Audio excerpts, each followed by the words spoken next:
The key turned in the lock for the very first time, and I swear I felt something new inside me. 10 long years.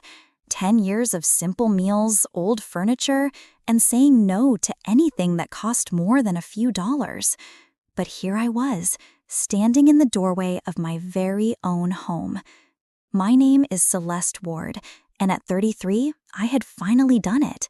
The papers for the house were signed, the deed had my name on it, and no one could take this away from me.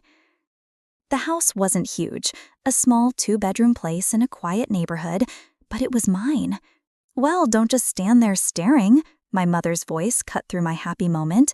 We're getting cold out here. I stepped aside to let them in. Mom, my brother Leo, and his fiancée Maya walked past me into the living room. I had invited them for dinner to celebrate, hoping maybe this time things would be different. Maybe this time they would actually be proud of me. It's smaller than I thought, Maya said, running her finger along the fireplace like she was checking for dust. But I guess it's cozy. It's perfect for Celeste, Leo added, using that bossy tone he'd used since we were kids. Not everyone needs a big place, right? I forced a smile. The kitchen's through here. I made your favorite, Mom. It's a shame you bought this house, Mom interrupted, sitting in my new armchair like she owned it. We really needed that money for Leo's wedding. Her words hit me hard, like a punch. I stood there, oven mitts still on my hands, staring at her. Excuse me? Well, you know how expensive weddings are these days, she went on, not even looking at me. And Leo has been counting on family help. I just think it's selfish to spend all that money on yourself when your brother needs help. Leo shifted uncomfortably. Mom, we didn't ask. You shouldn't have to ask, she snapped. Family helps family. That's what we do. I put the casserole down harder than I meant to.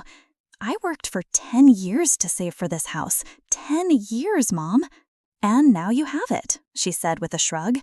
But Leo only gets married once. This house will always be here. Maya brightened. Actually, we've been looking at places, and there's this beautiful spot in the mountains that would be absolutely perfect. It's a little over budget, but how much over budget? I asked, even though I knew I'd regret it. Only about $15,000, she said, like it was nothing, which is nothing compared to what you probably spent on this place. I looked at Leo, waiting for him to say something, anything. He was looking at his phone like it held all the world's secrets. Leo? He finally looked up. I mean, if you wanted to help out, that would be amazing, but no pressure. No pressure? Right. I had just bought this house 3 days ago, I said slowly.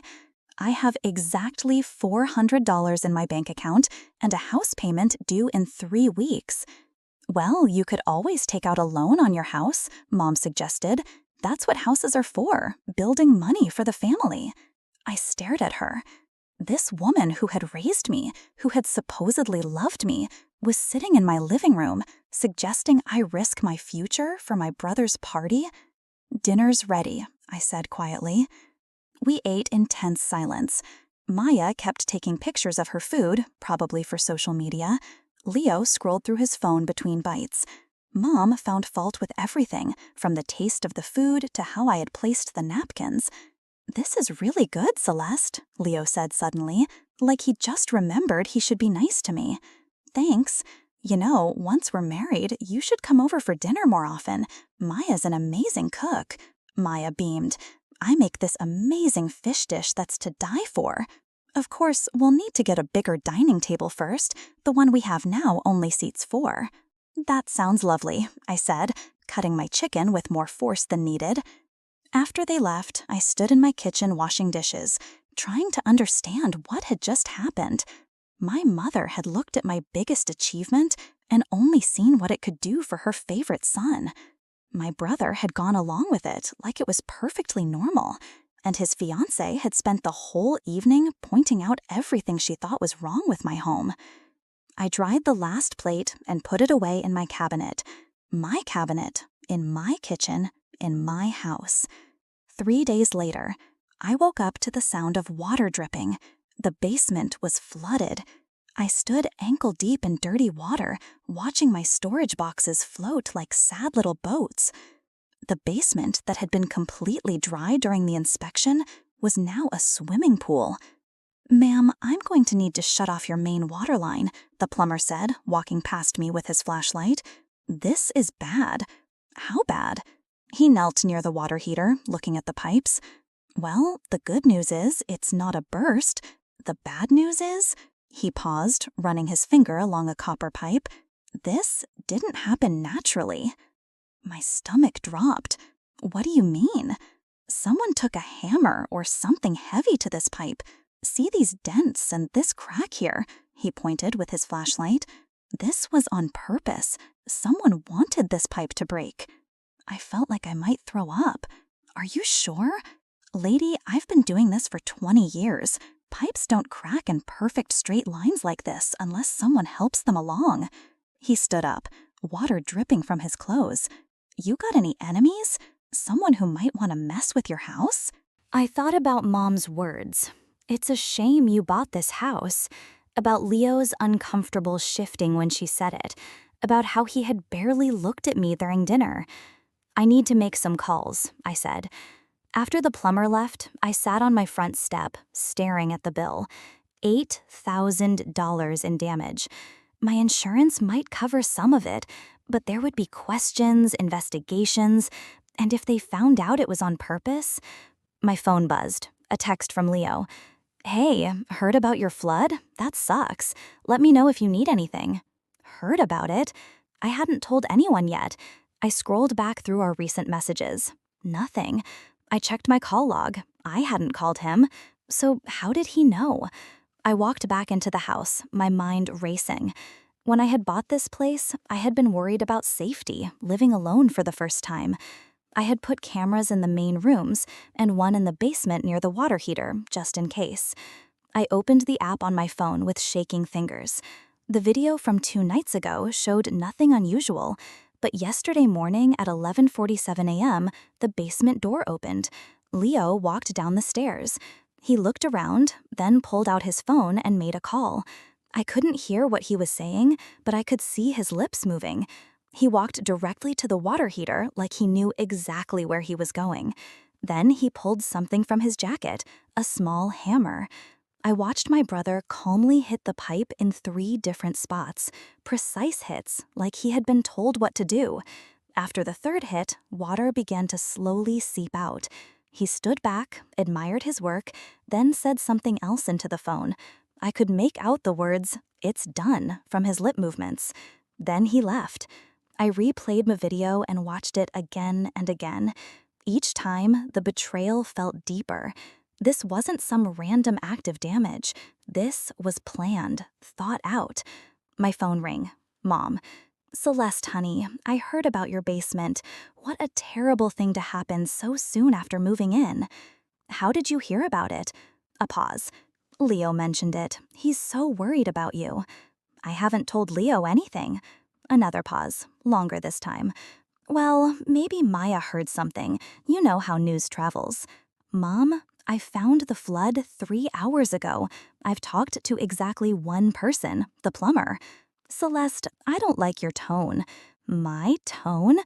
I laughed, but there was no humor in it. "My basement is ruined, and somehow you and Leo knew about it before I told anyone?" "Don't be silly. We're your family. We care about you." "Right. You care so much that you think I should have given Leo my house money instead?" "That's not what It's exactly what you said, Mom, word for word." She was quiet for a long moment. "These things happen, Celeste. Old houses have problems. Maybe this is a sign that you weren't ready for owning a home."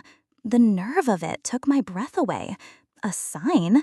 "I'm just saying, if you can't afford to fix problems like this, maybe you should think about selling. Leo mentioned he might be interested in buying it from you. Family discount, of course." I ended the call. I sat there staring at my phone. The video still paused on Leo's face as he raised the hammer. My own brother, my own mother. They had damaged my house and were now trying to buy it cheaply when I couldn't afford the repairs. I copied the video file to 3 different devices. Then I saved it to the cloud. Then I made another copy on a small USB drive that I hid in my bedroom.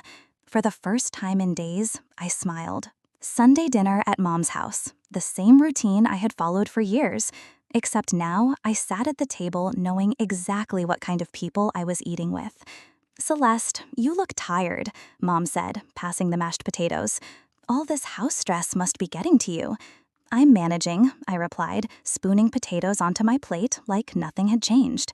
Leo cleared his throat. "Actually, I've been thinking about your situation. Maybe I could help you out." "Oh, well, Maya and I have been looking at houses anyway. If you wanted to sell, I could probably take it off your hands, save you the real estate agent fees." Maya nodded eagerly. "It would be perfect for us as a first home, and you wouldn't have to deal with all those repair problems." I took a bite of pot roast. "That's so generous of you both." "Family helps family," Mom said, repeating her words from my dinner party. "Speaking of family," Leo said, "we've decided to invite more people to the wedding. Maya's sorority friends, some of my college buddies. It's going to be amazing." "How exciting," I said. "I'm sure it'll be beautiful." "The only thing is," Maya jumped in, "with the bigger guest list, we need a bigger place, and the food costs are going up. But it's worth it for our special day." Leo reached across the table and squeezed my hand, the same hand that had held the hammer. "How much are we talking about?" "Maybe $20,000, Maya said hopefully. "I know it sounds like a lot, but you could get a loan on your house, Mom. Banks love giving those out." "Or," Leo said, his voice getting more excited, "if you sold the house to me, you could use part of that money for the wedding. It's like solving 2 problems at once." I looked down at his hand on mine, the same hand that had held the hammer. "How much are we talking about?" "Maybe $20,000, Maya said hopefully. "I know it sounds like a lot, but what's the loan?" Mom suggested. "Banks love giving those out." "Or," Leo said, his voice getting more excited, "if you sold the house to me, you could use part of that money for the wedding. It's like solving 2 problems at once." I pulled my hand away and reached for my water glass. "You know what's funny? I was just thinking about how much I love that basement, even with all the water damage." Leo's fork stopped halfway to his mouth. "The basement?" "Yeah, it's got such character. And the security camera down there caught the most interesting video." The table went very quiet.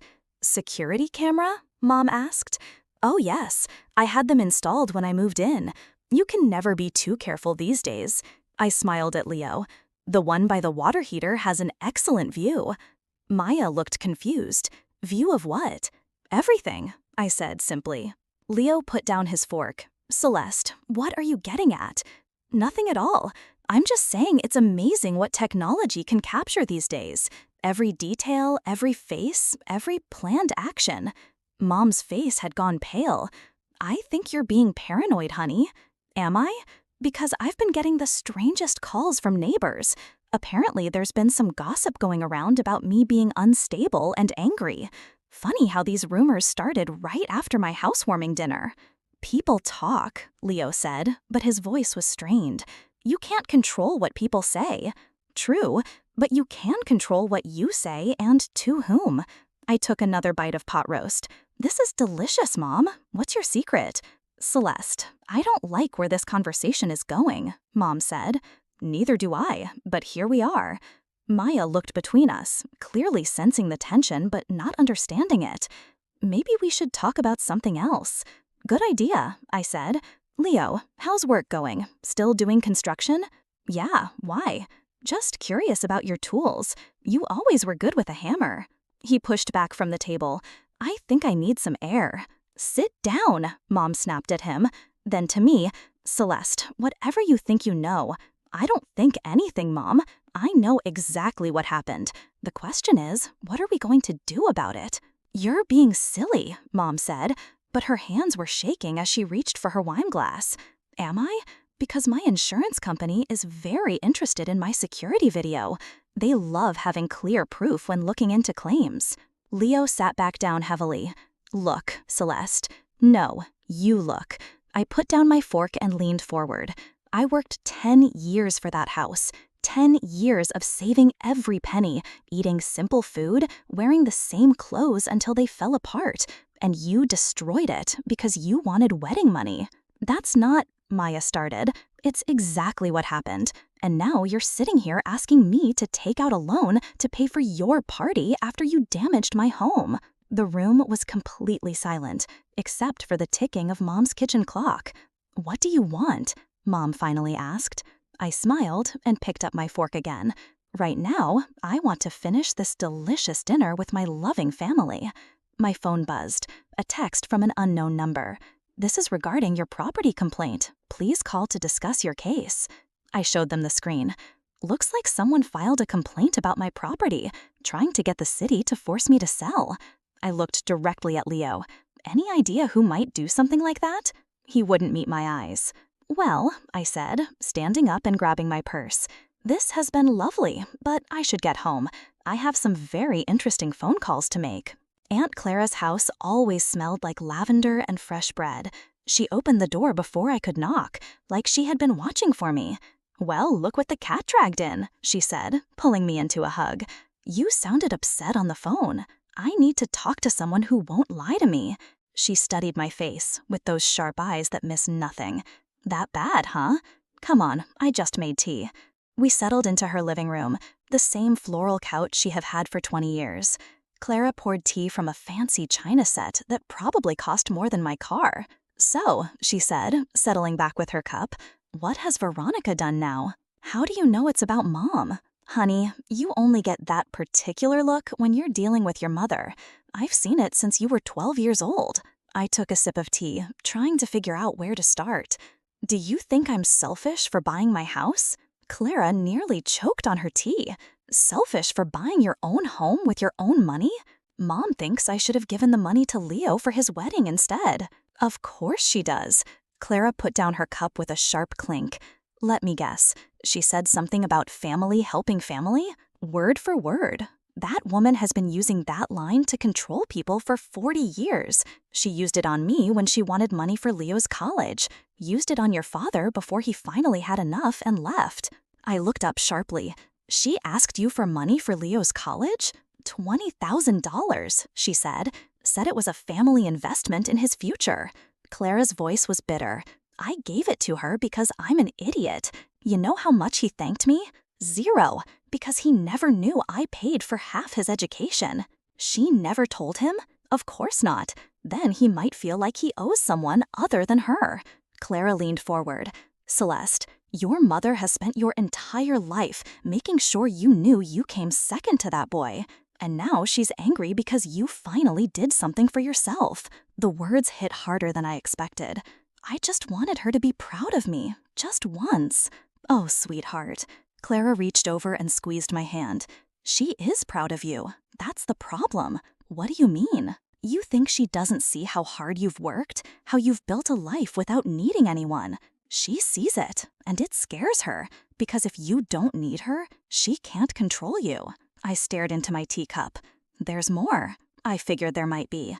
I told her about the basement, about the security video, about the property complaint, and the rumors. Clara listened without interrupting, her face growing darker with each detail. "That little jerk," she said when I finished, "and Veronica helped him plan it. I heard her voice on the phone when he was down there." Clara stood up and started walking back and forth. 40 years I've watched that woman ruin everything she touches. But this, she turned to face me, this is a crime. I have proof. Good. What are you going to do with it? I don't know yet. Clara sat back down, her voice gentler now. "Can I tell you something about your mother? Something I probably should have told you years ago." I nodded. "When you were born, she was furious. Not at you, but at the situation. She had had Leo, and he was perfect in her eyes. Then you came along, and you were—" Clara paused, choosing her words carefully. "You were different, quieter, more watchful. You didn't need her the way Leo did. So she decided I wasn't worth her time? No, she decided you were a threat. Even as a baby, you were more independent than Leo.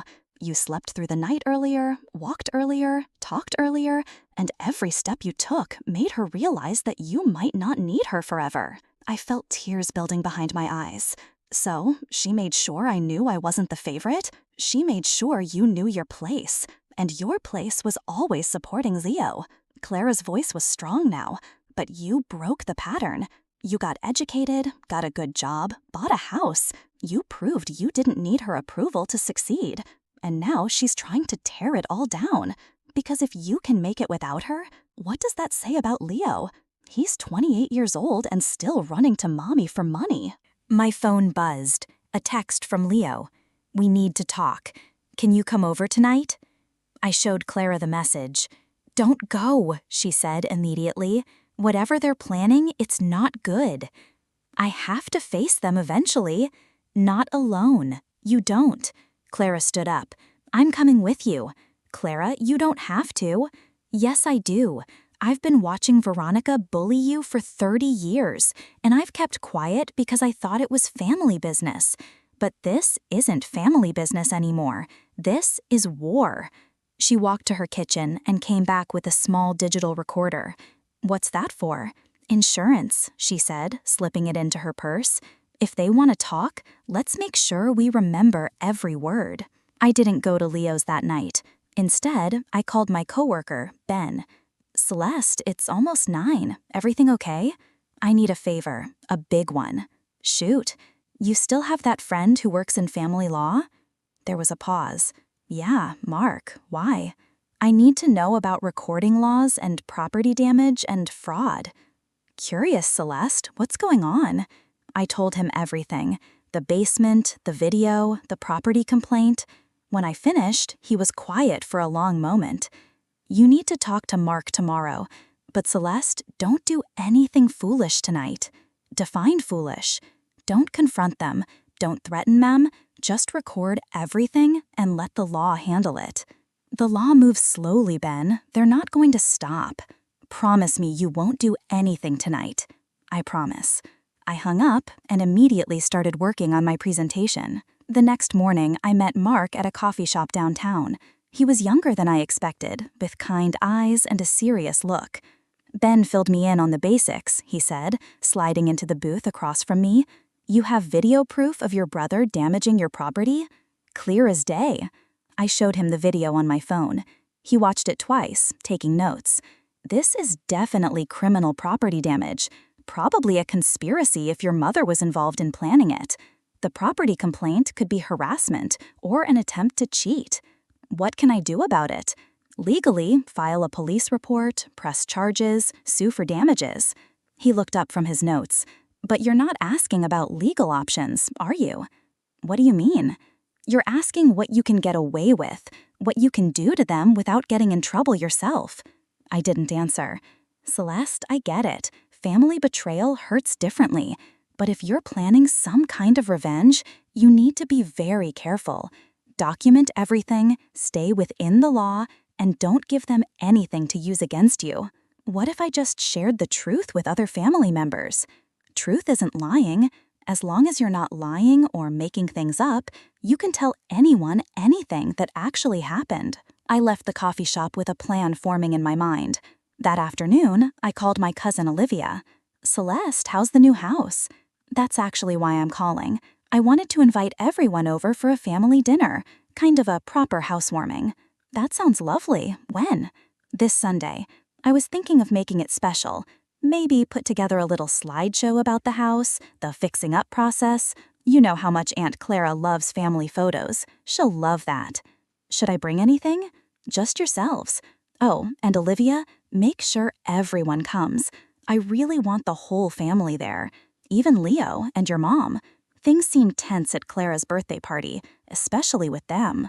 This is about bringing the family together. After I hung up, I spent the rest of the week gathering proof. I had Ben help me get screenshots of text messages between Leo and Maya. His friend at the phone company owed him a favor, and apparently Maya had been very tatty about their plans. "Look at this one," Ben said, pointing at his laptop screen. Maya to her sister. "Leo says Celeste's house will be perfect for us once she's forced to sell. She can't afford the repairs." "And this one," I said, scrolling down. Leo to his friend Mark. "The basement thing worked perfectly. Mom was right about hitting the pipe in multiple spots. They're not very smart, are they? Arrogance makes people sloppy.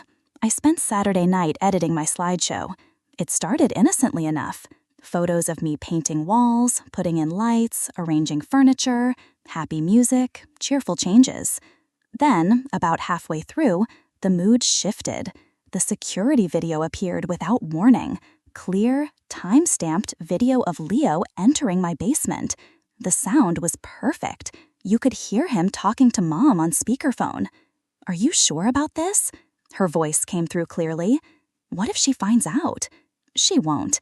And even if she does, what's she going to do? Call the police on her own family? Just make sure you hit it in the right spots. It needs to look like normal wear and tear." The video showed him looking at the pipe, then hitting it carefully. 3 precise hits exactly where Mom had told him to. "It's done," he said into the phone. "Should start leaking in a day or 2. Good. Maybe this'll teach her that family comes first. I added the text messages as slides after the video. Screenshot after screenshot of them planning my downfall, celebrating my bad luck, and plotting to buy my house cheaply. The final slide was simple. Family comes first. But which family? Sunday morning. I cleaned the house until it sparkled. I cooked all afternoon. Roast beef, mashed potatoes, green beans, fresh rolls. The dining room table was set with my grandmother's china. Candles flickered in the center. At 5, they started arriving. Olivia and her husband, Uncle Ben and his wife, Aunt Clara, who gave me a knowing look as she handed me a bottle of wine. Everything ready? Everything. Leo and Maya arrived fashionably late, followed by Mom. They all complimented the house, the food, the atmosphere. Leo even hugged me. "This is really nice, Celeste. I'm glad we're all together." "Me too," I said, smiling. "I have something special planned for after dinner." "Oh," Mom asked. "A little slideshow about the house. I thought everyone might enjoy seeing the journey." "That sounds lovely," Olivia said. "I love family presentations." We ate dinner, everyone laughing and talking. Leo told stories about work. Maya showed off her engagement ring. Mom complimented my cooking for the first time in years. It was almost perfect. Almost. "Okay, everyone," I said, standing up as I cleared the dessert plates. "Time for the main event." Everyone gathered in the living room, settling onto couches and chairs, wine glasses in hand. I dimmed the lights and picked up the remote. This is a story about family, about coming home, and about the people who are supposed to support you no matter what. I pressed play. The first few minutes played exactly as I had planned. Photos of me painting walls, putting in light fixtures, arranging furniture. Everyone smiled and made nice comments. "Oh, Celeste, you did such a beautiful job," Olivia said. "The kitchen looks amazing," Uncle Ben added. Leo was relaxed, arm around Maya on the couch. Mom sat in the armchair, wine glass in hand, actually looking proud for once. "I love seeing the change," Maya said. "It's like those home improvement shows." "Just wait," I said. "It gets more interesting." The music shifted from cheerful to sad. The photos changed from renovation shots to the flooded basement. Everyone leaned forward. "Oh no," Olivia gasped. "What happened?" I said simply. "Water damage." But here's the interesting part. The security video began playing. Crystal clear, time-stamped of my basement door opening. Leo appeared on screen, looking around carefully before pulling out his phone. The room went completely silent. "Celeste, what is this?" Mom said slowly. "Just watch." Leo's voice came through the speakers, talking to someone on the phone. "Yeah, I'm here. Where exactly should I hit it?" Mom's voice responded clearly. "Near the joints. 3 spots should do it. Make sure it looks natural." Maya's hand flew to her mouth. "Oh my God."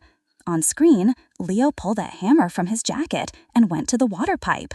He looked at it carefully, then hit it precisely where Mom had told him to. "It's done," he said into the phone.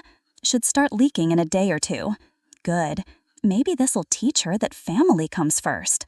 I paused the video. The room was so quiet, I could hear the refrigerator humming in the kitchen. Leo stood up suddenly. "Celeste, I can explain."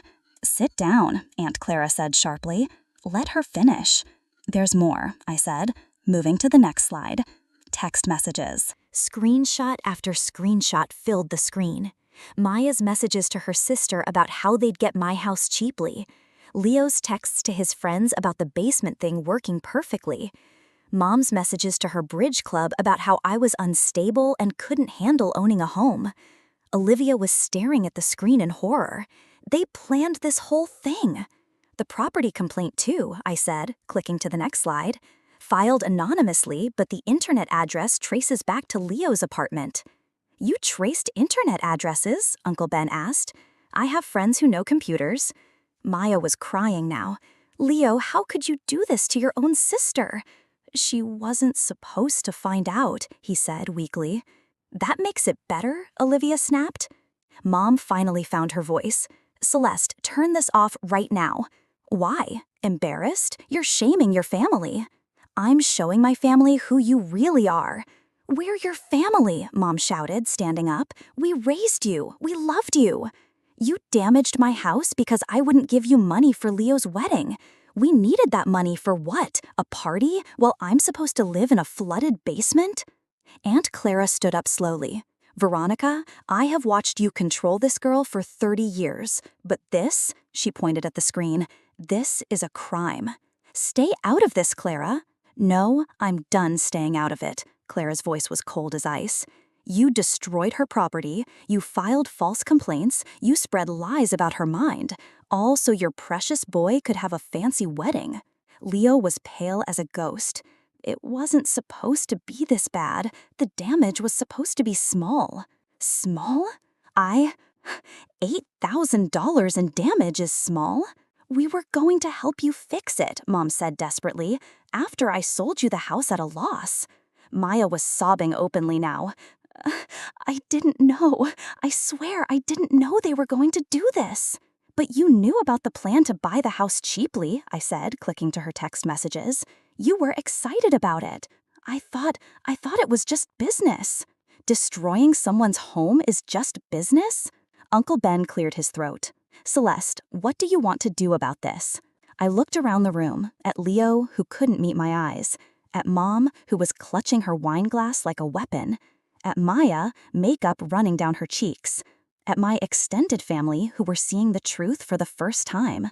I want them to understand something, I said quietly. I worked 10 years for this house. 10 years of 60-hour weeks, simple dinners, and old clothes.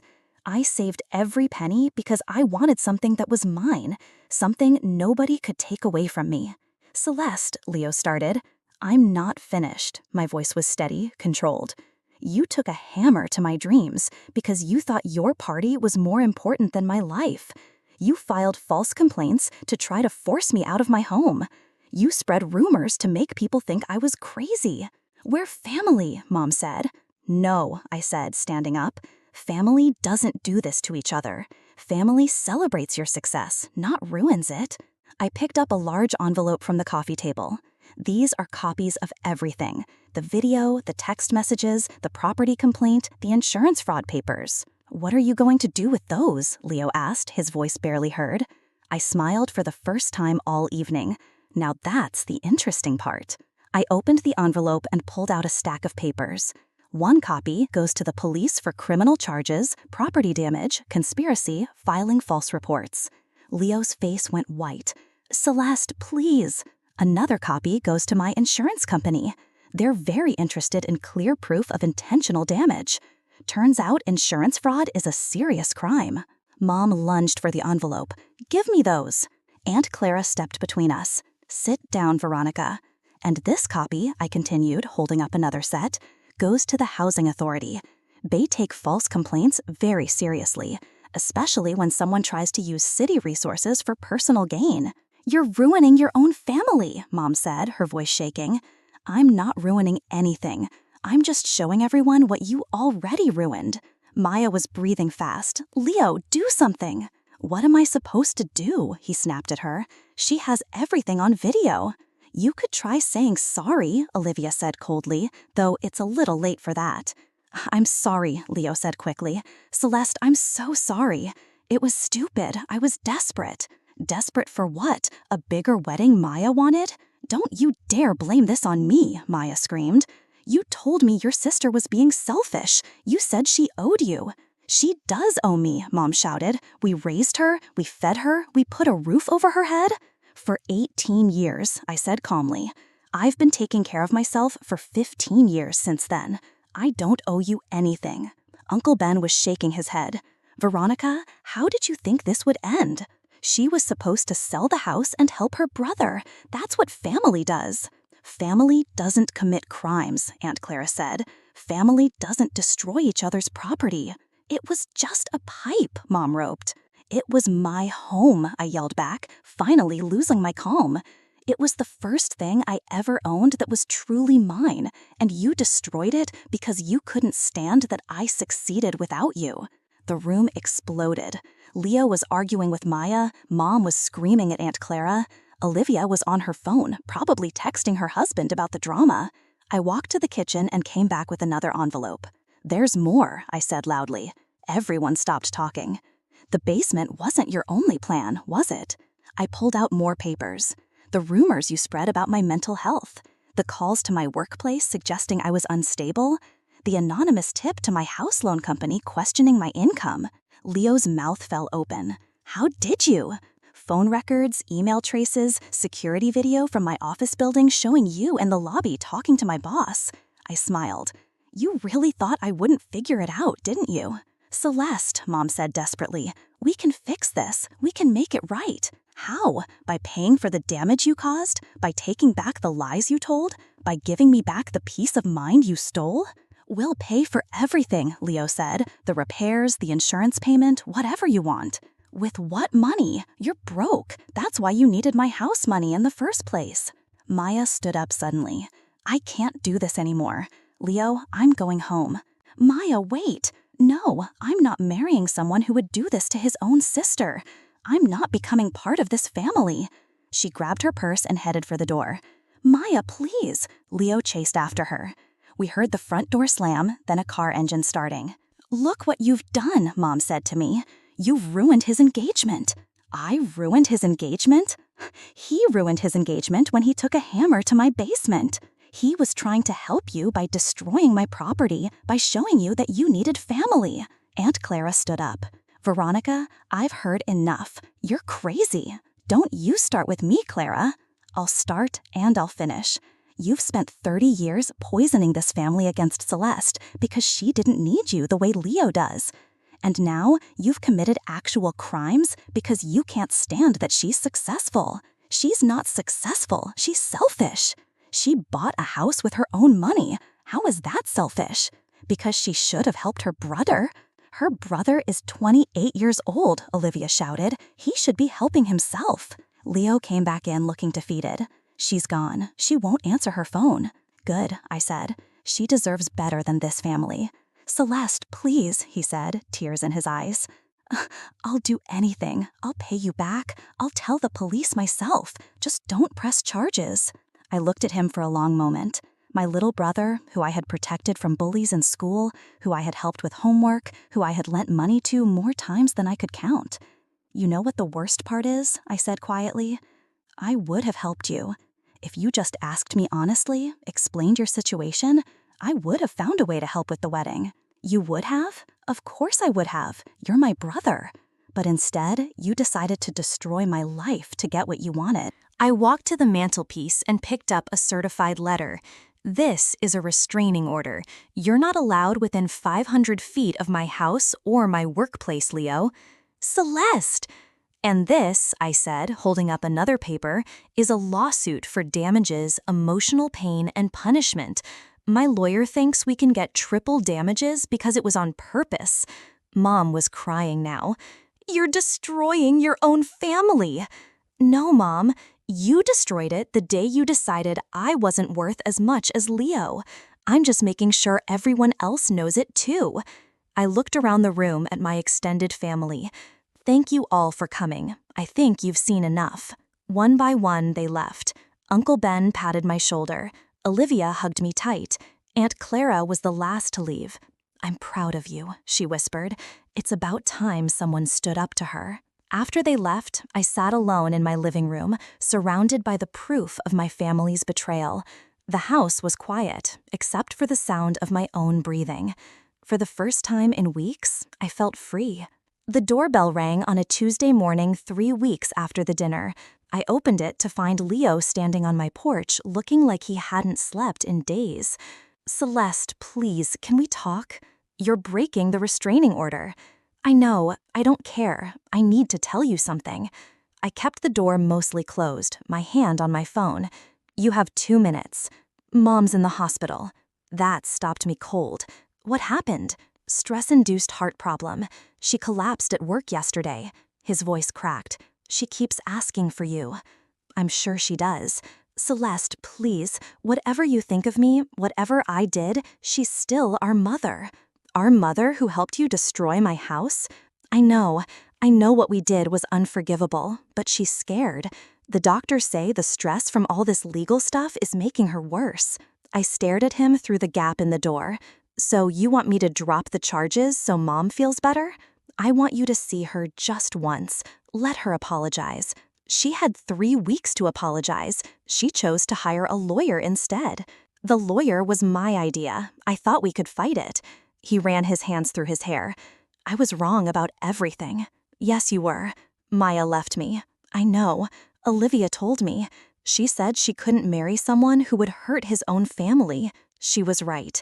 He looked up at me with red eyes. "I lost everything, Celeste. My fiancé, my relationship with you, Mom's health, all for a stupid wedding that's never going to happen." "You didn't lose everything, Leo. You threw it away." "I know. God, I know." He was crying now. "I've been thinking about it every day. About how I used to look up to you when we were kids, how you always protected me, and I repaid that by destroying the thing you worked hardest for." I opened the door a little wider. "Why did you do it?" "Because Mom convinced me you owed us. She said you were being selfish, that family was supposed to come first. She made it sound like you were betraying us by not helping." "And you believed her?" "I wanted to believe her. It was easier than admitting I was a 28-year-old man who couldn't afford his own wedding." He wiped his eyes. "I was embarrassed, ashamed. And instead of dealing with that, I let her convince me that you were the problem. You took a hammer to my basement, Leo." "I know. I replay it every night. I see your face when you found the damage, and I hate myself for it." I studied his face. The arrogance was gone. The feeling of being owed something was gone. He looked broken. "What do you want from me?" "Nothing. I don't deserve anything from you. I just want you to know that I'm sorry. Really, truly sorry. And if seeing Mom would help you get closure or help her get better, maybe it's worth considering." My phone buzzed. A text from Aunt Clara. "Veronica's asking for you. I'm at the hospital if you want to come." Clara's with her. She's been there since yesterday. She said someone needs to make sure Mom doesn't trick the nurses. Despite everything, I almost smiled. That sounds like Clara. "Celeste, I know I have no right to ask you for anything, but could you at least think about it?" I looked at my brother, really looked at him, the golden boy who had never faced consequences for anything, who had always gotten what he wanted because Mom made sure of it. He looked older now, tired, like he had finally realized the world didn't revolve around him. "I'll think about it," I said. "Thank you. But Leo, the charges stand. The lawsuit stands. What you did was a crime, and I'm not dropping it because Mom's sick." "I understand. I wouldn't expect you to." He turned to leave, then stopped. "For what it's worth, I'm proud of you, for the house, for standing up to us, for everything. I should have said that 10 years ago." After he left, I sat in my kitchen drinking coffee and thinking. My phone rang. "Ben, hey, how are you holding up?" "Leo just came by. Mom's in the hospital." "You okay?" "I think so. He wants me to visit her." "Are you going to?" "I don't know. Part of me wants to see if she'll actually apologize. Part of me thinks it's just another trick." "What does your gut tell you?" I thought about it. "That I need to see this through one way or another."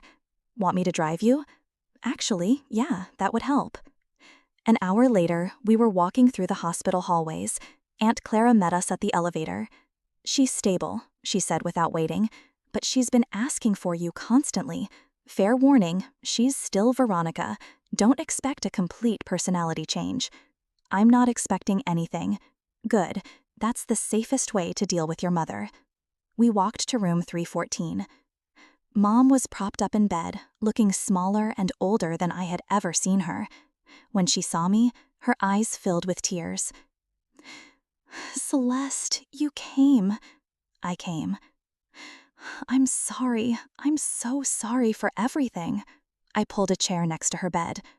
Are you? Or are you sorry you got caught? She was quiet for a long moment. Both, I think. I'm sorry I hurt you, but I'm also sorry that my plan didn't work. The honesty surprised me. At least you're being truthful. I spent 30 years trying to control you, and you never let me. I hated that. I hated your independence, your success, your ability to be happy without needing anyone. Why? Because I needed to be needed. With Leo, I was always the hero, the one who solved his problems, gave him money, made his life easier. But you never needed saving. So you decided to create a situation where I would need saving? Yes, and it was mean and foolish and wrong. She reached for my hand. I don't expect you to forgive me. I just wanted you to know that I see what I did. I see how I failed you as a mother. I looked down at her hand holding mine, the same hand that had guided Leo to destroy my basement. I forgive you, Mom, but I don't trust you, and I'm not dropping the charges. I know. I wouldn't either if I were you. The house is beautiful, by the way, even after the repairs. I love living there. She smiled weakly. I'm glad. You deserve to be happy. I am happy. Finally. We sat in comfortable silence for a few minutes. Then she squeezed my hand. Will you come see me again? Maybe, if you keep being honest. I'll try. I stood up to leave. Mom, next year, I'm hosting Thanksgiving at my house. You're invited if you want to come. I'd like that. Good, but you're bringing dessert. I'm not cooking everything myself. She. Actually. Deal. As I walked out of the hospital with Ben and Aunt Clara, I felt something I hadn't felt in years. Peace. Not because everything was fixed, but because I had finally stopped trying to fix things that were never my job to fix. So, Ben said as we got in the car, how does it feel to win? I thought about it. Like I can finally go home. And I did. To my house, with my loan, and my repaired basement, and my security cameras. To the place I had built with my own hands and my own money. To the home that nobody could take away from me. Because some victories aren't about destroying your enemies. They're about building something so strong that your enemies can't destroy you. I unlocked my front door and stepped inside. The house smelled like fresh paint and possibility.